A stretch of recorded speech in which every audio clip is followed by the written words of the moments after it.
Hola, ¿qué tal amigos de YouTube, Facebook, de Clases de Profecía? Qué bueno nuevamente estar con ustedes, saludándoles y estudiando una vez más la palabra del Señor. Hoy vamos a estudiar, o al menos a tener idea, cuando se habla de la iglesia de Esmirna, la segunda iglesia de Apocalipsis. Vamos a mirar cuál es el significado histórico y cuáles las aplicaciones espirituales que podemos extraer de esta iglesia. Antes que nada, ponte en modo oración, mientras que hago una pequeña y corta oración para dar inicio al tema. Oremos. Querido Padre Celestial, te damos gracias. Vamos a estudiar tu palabra. Sé tú en nuestro medio. Te lo pido en el nombre de Jesús. Amén. Abran sus Biblias en el libro de Apocalipsis. Apocalipsis capítulo 2, versículos 8 al 11. Allí se centra el mensaje dirigido a Esmirna. Recordemos los pasos principales que, número uno, se aplica a una iglesia literal en la época de Juan, eh, al tiempo histórico y a una aplicación para nosotros hoy, la realidad presente. Esmirna. Y escribe el ángel, versículo 8 de Apocalipsis 2. Escribe al ángel de la iglesia en Esmirna, el primero y el postrero, que estuvo muerto y vive. Dice estas cosas: yo conozco tus obras y tu tribulación y tu pobreza, pero tú eres rico, y la blasfemia de los que se dicen ser judíos y no lo son, mas son sinagoga de Satanás. No tengo ningún temor de las cosas que ha de padecer.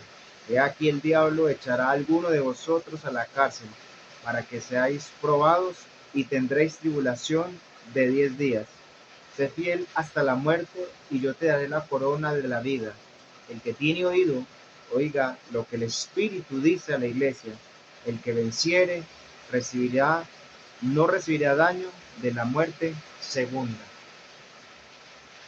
Este mensaje deslinda, eh, según el contexto histórico, el, el nombre, solo el nombre que es sacado de la planta mirra, y de allí se profetiza eh, su estado espiritual, su condición espiritual. Esmirra es símbolo de mirra, una sustancia aromática usada para embalsamar los muertos y como perfume del rey. Se utilizaba para eso en la antigüedad. El proceso de la extracción de mirra en la planta, al principio al paladar es amarga, pero libera una fragancia tan grata al triturarla y al triturarla. Cuando la mirra se hace el proceso que la, la golpeas, la trituras, ella suelta una sustancia agradable. De allí los reyes la utilizaban para perfumarse, ¿cierto? Para mantener su lugar o la persona como grata loción agradable. Esto tiene también una aplicación espiritual. Entre más persecución sufría esta iglesia, más grata era su fragancia espiritualmente ante el cielo. El sufrimiento no era un accidente, era el proceso necesario para liberar el perfume del cielo. ¿Qué estaba pasando allí según la historia? Después de que el último apóstol murió en el año 97, que es el 96, que es el apóstol Juan, de ahí en adelante vinieron repetidas persecuciones desde el año 100, ¿cierto? Aproximadamente eh, empieza esa persecución hacia los cristianos y el sufrimiento. Eran llevados de sus hogares, muertos, niños, jóvenes, y allí cada que se levantaba un mártir, se levantaban muchas personas creyendo en Cristo Jesús. Los romanos estuvieron persiguiendo el poder romano a los cristianos, porque vamos a mirar una controversia, un cambio que se hace en esta etapa.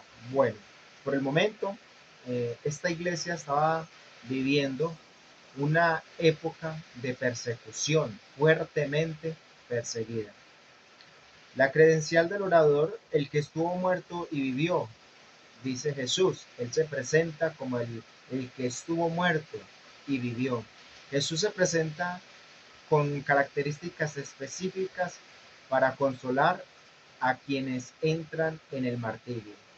¿Quién más sino Jesús, que conoció la muerte, entiende a sus pequeños hijos, quienes están siendo torturados y muertos por causa de la palabra del Señor?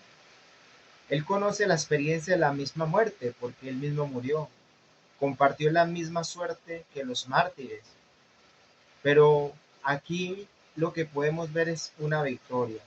Él triunfó sobre la tumba. Jesús triunfó sobre la tumba. Él posee también las llaves de la muerte, escrito allí, ¿cierto? Él tiene las llaves de la muerte. Y la garantía que nos da eso a nosotros, si somos llamados a sellarnos con nuestro testimonio o con sangre, aquel que vigila tiene poder para levantarnos. Entonces, el mensaje que se le estaba presentando a Esmirna era que no tuviera miedo a la muerte ni a la persecución, porque Cristo, unos pocos años atrás, quizás los abuelos, los hijos de hijos y parientes cercanos de los apóstoles eran siendo perseguidos. Tenían el testimonio vivo de la palabra, de la persona de Jesús. Era un testimonio vivo. Y la consolación que es de ellos y para nosotros también hoy es saber que en Cristo Jesús hay garantía de salvación. Si percibimos, si, eh, si, si pasamos, si somos perseguidos, Dios puede consolarnos, Él nos entiende. Y la garantía es que Él tiene poder para levantarnos si aún la misma muerte llegare a nuestras vidas. Esmirna sería ungida para una muerte y sepultado para terminar en una resurrección y vida renovada. Todos aquellos mártires que murieron allí tienen la bendita esperanza de resucitar en la mañana gloriosa cuando Cristo venga por segunda vez. Mira algo que pasa aquí, que muchas personas se preguntan. Mira, ¿cuál era la realidad material de los cristianos fieles de Dios de la época de Esmirna? Mira, la condición materialmente dice: conozco tu tribulación y tu pobreza. Los hijos de Dios, los servidores de Jehová, económicamente estaban mal, ¿cierto? Pobreza económica, material. Sufrían persecución física, les confiscaban sus bienes, todos los romanos le confiscaban sus bienes y sufrían marginación social. Esmirna era pobre ante el mundo, pobres, perseguidos, marginados y maltratados físicamente. ¿Cuál era la realidad ante los ojos de Dios? ¿Cuál era la realidad ante los ojos de Dios? Hablando espiritualmente. Sin embargo, eres rico. Mire el contraste que hay. Ahora, eres pobre económicamente, pero eres rico. Dice Apocalipsis, pero eres rico. ¿Rico en qué? Rico en la fe. Herederos del reino de los cielos, aprobados por Dios. Esmirna era rica ante los ojos del cielo, ante Cristo Jesús. Entonces, sabes, amigo, muchas veces como cristianos no hemos pasado tal persecución que se avecina para nosotros de este tiempo según el cumplimiento de las profecías del segundo advenimiento de la venida de Cristo, estamos próximos a ser perseguidos. Pero por el momento hemos pasado solo pruebas, solo dificultades, solo pequeñas crisis que ni se comparan con la de estos mártires. Pero sabes, Eh, si estás pasando por dificultades, mira la iglesia de Esmirna. Era pobre materialmente, pero espiritualmente era rica ante los ojos de Dios. Usted y yo debemos de hacer tesoros en el reino de los cielos. Dice Jesús, buscad primeramente el reino de los cielos, acumulad tesoros en el reino de los cielos. Allí no se daña, no es corrosible, permanecen para siempre.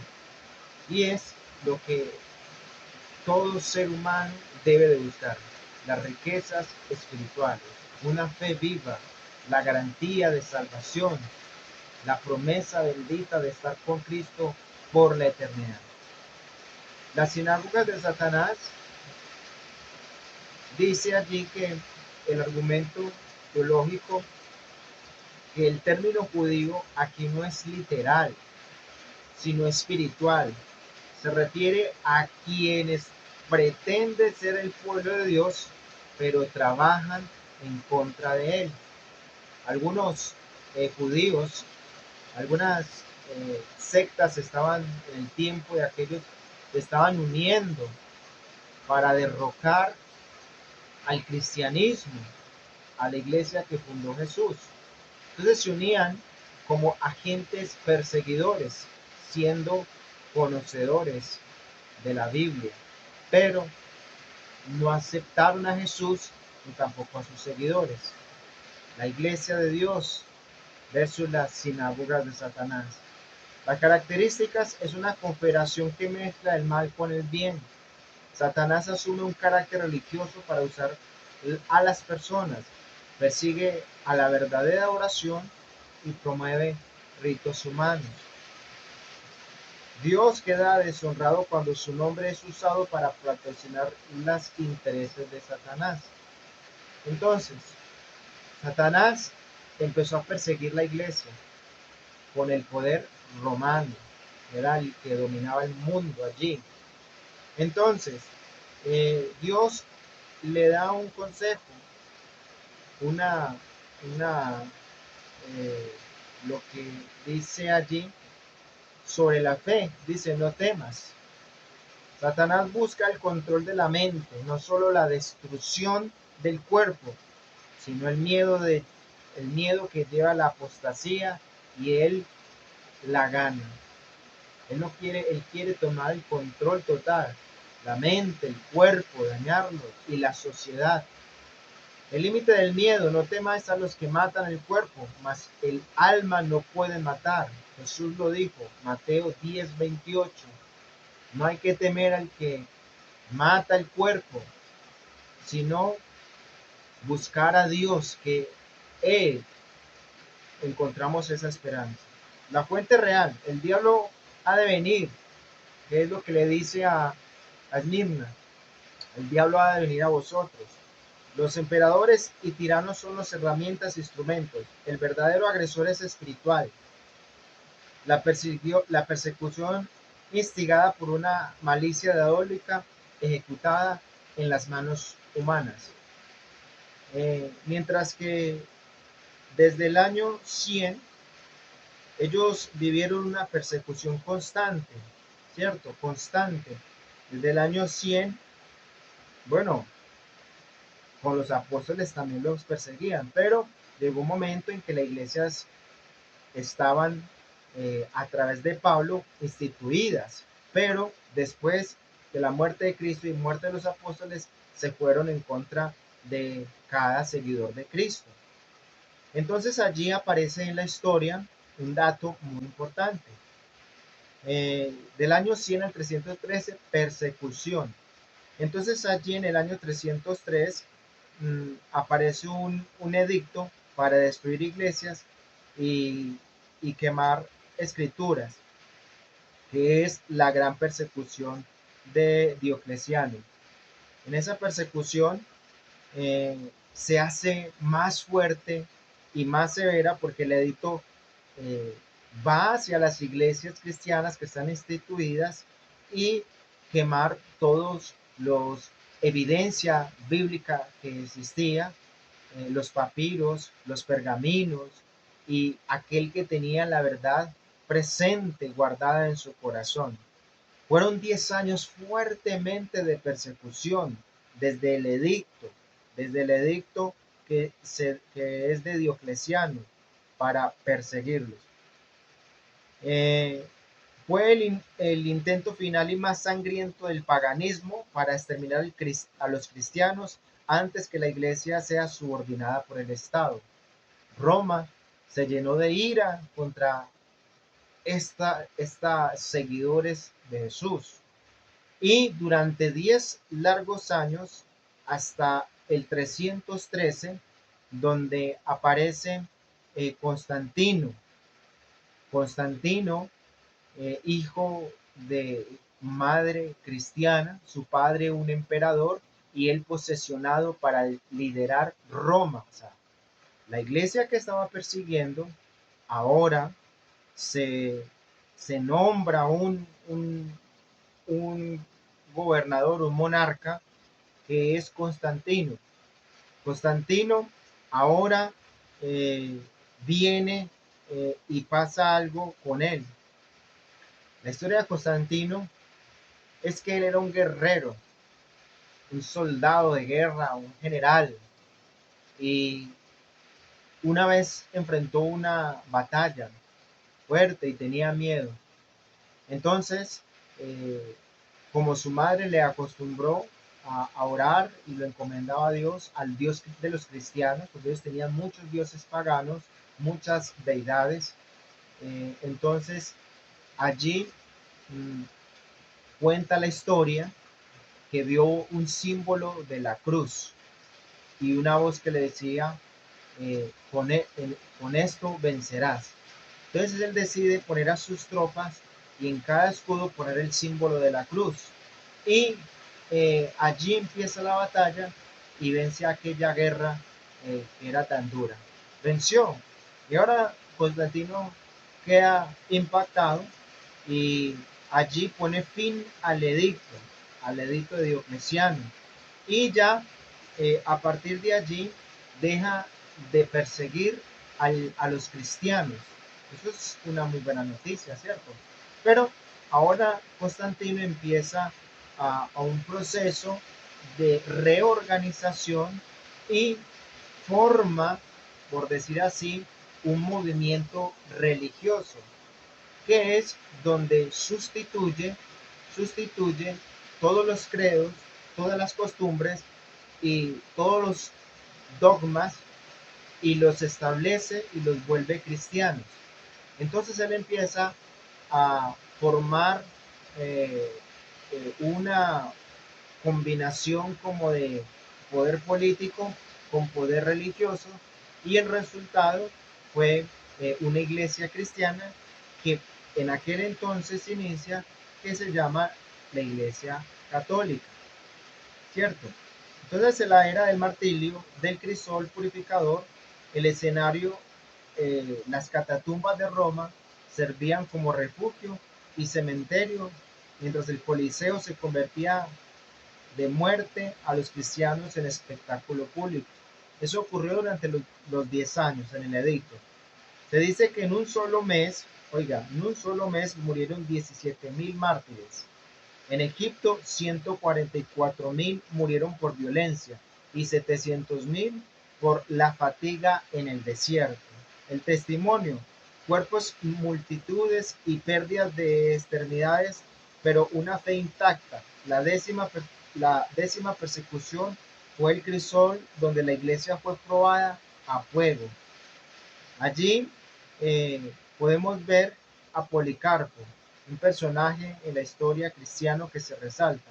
Dice, 86 años le he servido y él nunca me ha ofendido. ¿Cómo entonces puedo blasfemar a mi rey que me ha salvado? Policarpo era un discípulo de Juan y obispo de Esmirna, martirizado en la hoguera por rehusar negar a Cristo. Policarpo, siendo discípulo de Juan, ¿cierto? Y obispo de Esmirna, personaje importante, fue quemado en la hoguera y aun cuando la muerte estaba frente a él, expresa esas palabras.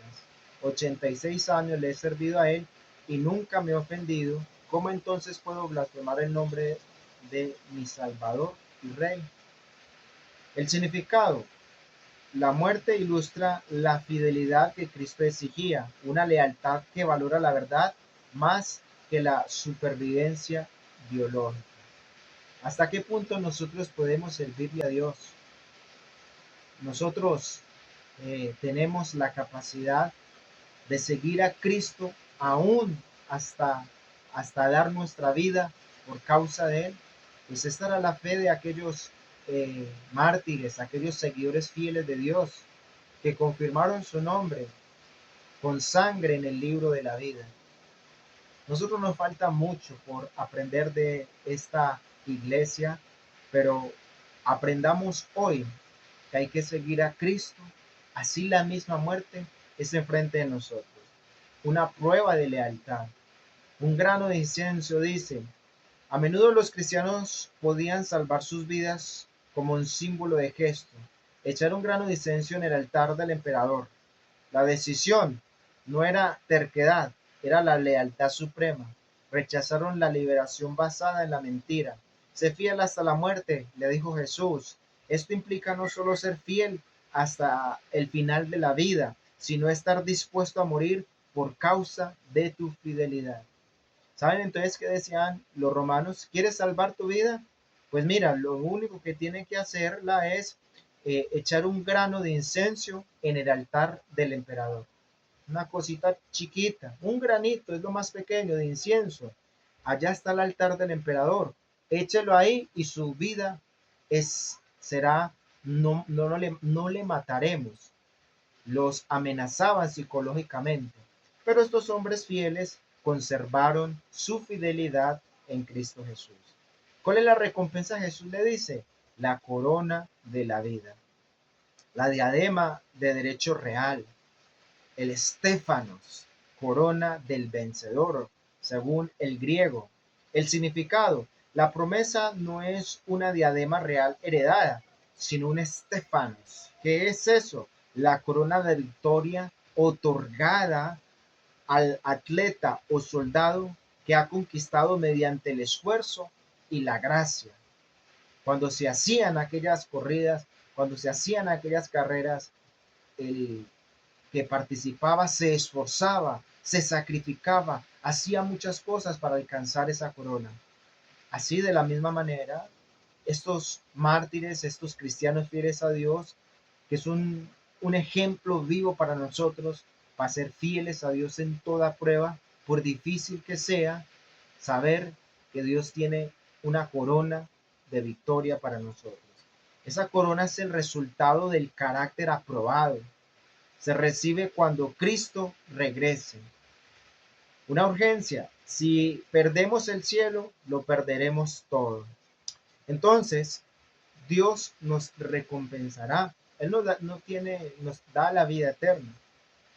Pero hay otra promesa que Él nos da, que es la segunda muerte. Una promesa muy bonita. No promete que moriremos, no. Nos promete la victoria sobre la segunda muerte. Entonces, el mártir sigue, muere, que es la primera muerte, la muerte física. Todos aquellos mártires recibieron una paga por su fidelidad ante los ojos de este mundo, que es la muerte primera, ¿cierto? Ahí no podemos hacer nada.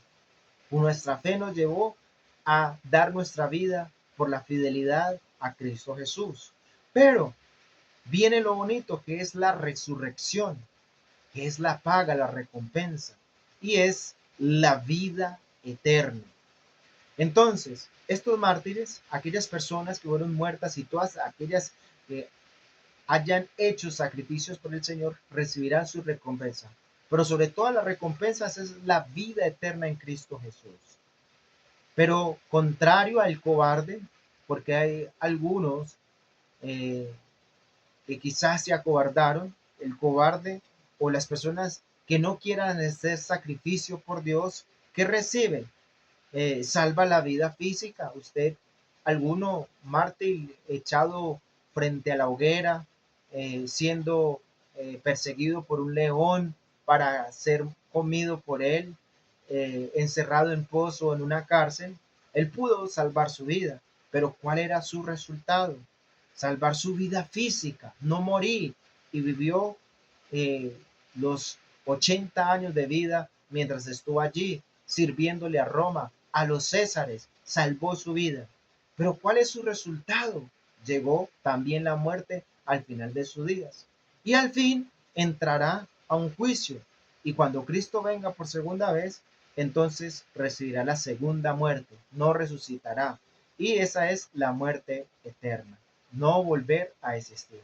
Lo que Dios le promete al fiel es la vida eterna. La primera muerte es el sueño temporal, es un resultado del pecado de Adán. Es como una enfermedad, la muerte de Adán. Todos despertarán. Es un sueño, pero la segunda muerte es la destrucción eterna y total, el resultado de pecados propios no perdonados. El que venza no recibirá daño de la segunda muerte. El mártir muere por una muerte para escapar de la segunda muerte. Eso es el crisol en nuestra vida cristiana, aplicación para nosotros hoy. El crisol purificador. Nosotros tenemos que a diario vivir situaciones que nos permitan desarrollar nuestra fe, que nos permitan mejorar nuestro carácter, que nos permita parecernos más a Cristo. De allí vienen las enfermedades, las crisis económicas, las crisis financieras, todo aquello que nos pula nuestro carácter, aún la misma muerte de seres queridos, de situaciones que uno dice, Señor, si yo le estoy sirviendo fielmente, ¿por qué no me va bien en la parte económica? ¿Cierto? Pero quizás tú eres rico como Esmirna espiritualmente. Solamente pon tus ojos en Cristo Jesús. Ponga sus ojos en Cristo Jesús. Acumule riquezas espirituales, porque allí la polilla y el orín se corrocerán, se oxidarán, se dañarán, porque allí la promesa es eterna. Entonces en esta vida cristiana somos probados. Es necesario que usted y yo seamos probados para que nuestro carácter se asemeje más al del Señor. La persecución a causa de la justicia siempre ha sido una bendición disfrazada para la iglesia. Esmirna fue perseguida. Es pura. La iglesia moderna acomodada suele ser débil. El llamado siguiente: debemos ser fieles en nuestro propio contexto, valorando la verdad por encima de la comodidad, con la vista puesta en la corona incorruptible que Dios nos prometió. El que tiene oído, oiga lo que el Espíritu dice a las iglesias. Espero que esta lección de la iglesia de Esmirna eh, nos haya servido para seguir en los caminos del Señor. Y no importa por qué situación estés pasando, estés viviendo, no importa. Dale gloria y honra a Dios porque el Señor está haciendo una obra maravillosa en su vida. Y lo que sí te digo es que la corona de victoria, Jesús te la pondrá sobre su cabeza, y la vida eterna vendrá como resultado de tu fe. Que Dios te bendiga. Nos vemos en un próximo video con la siguiente iglesia o con una pregunta de clase de profecía. Jehová Dios te bendiga.